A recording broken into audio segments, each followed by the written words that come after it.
You ask Tiger to solve. This deals with linear equations with one unknown.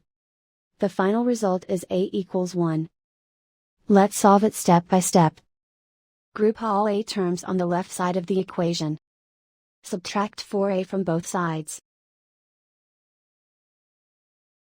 Group like terms. Simplify the arithmetic.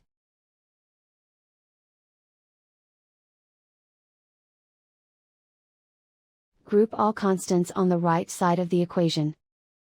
Subtract 2 from both sides. Simplify the arithmetic.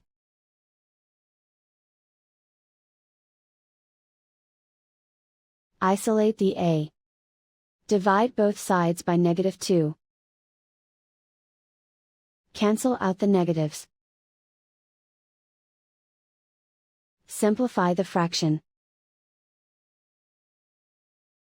Cancel out the negatives.